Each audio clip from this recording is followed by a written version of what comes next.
Hello, grammar detectives, and welcome. Today, we're on the scene to crack a case that often leaves people scratching their heads, the past perfect continuous. So, let's grab our magnifying glasses, look at the evidence, and solve this mystery once and for all. The investigation starts right now. You know, every good mystery kicks off with a puzzling scene, and ours begins on what looks like a totally normal morning. But there's one little detail that just doesn't add up. Okay, so take a look at the evidence here. We've got two things that don't seem to go together: a bright, shining sun and super wet ground. The sun clearly wasn't making it wet, so something else must have happened, right? This is our big clue. So, Detective, what's your first theory? How do you explain the soggy ground when the sun is shining brightly?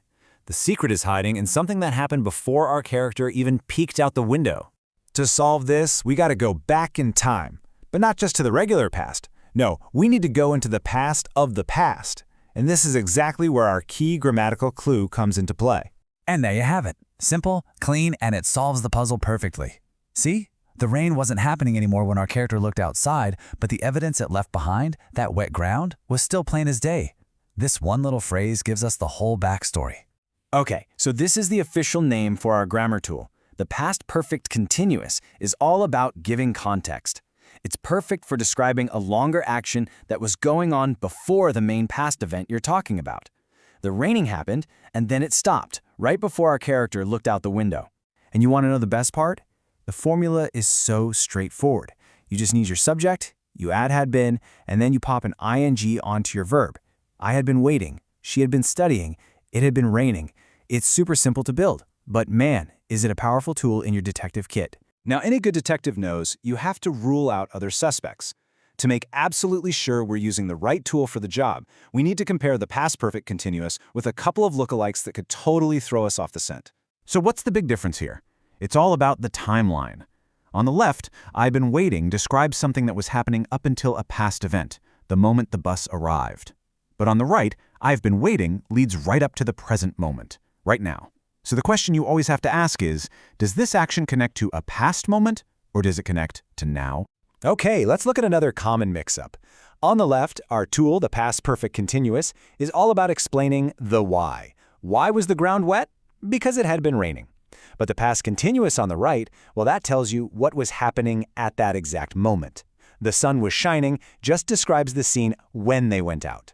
One is about the cause, and the other is like a snapshot in time. All right, let's open up a few more case files, shall we? Looking at a few more examples in action is the best way to really get a feel for how this works. This is a classic cause and effect situation. Why was Tom so tired? Well, the backstory tells us. He'd been working hard all day long. The work might have just finished when he walked in the door, but the result, him being exhausted, was totally obvious. You see the pattern here, right? The dirty hands are the evidence left behind from that earlier job. The bike repairing might be over, but the proof is still there on his hands. It's a perfect link between a past action and its past result. Now this one's really cool because it shows us how long something was happening.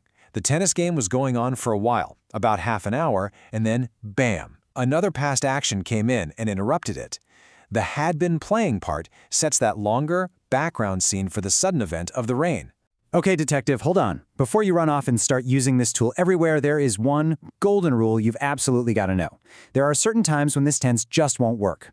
Think of these verbs as describing a state of being, not a physical action. You don't do knowing or do wanting, right? You're just in that state.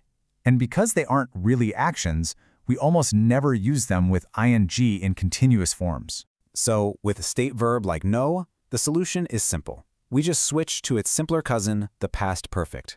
We had known. This still gets the job done. It describes something that was true in the deeper past, but it does it the right way, without the ing. And this is the one to avoid. Seriously, seeing it crossed out like this really helps it stick in your brain, doesn't it? Had been knowing, it just sounds a bit off, and now you know the real grammatical reason why. It's a state, not an action. Okay, we've gone over all the clues, we've looked at the evidence. It's your turn to solve one last mini case. Look at the scene. They have a football, they're exhausted, and they're out of breath. Put it all together using your new favorite tool. What had they been doing? I have a feeling you know exactly what to say. Case closed.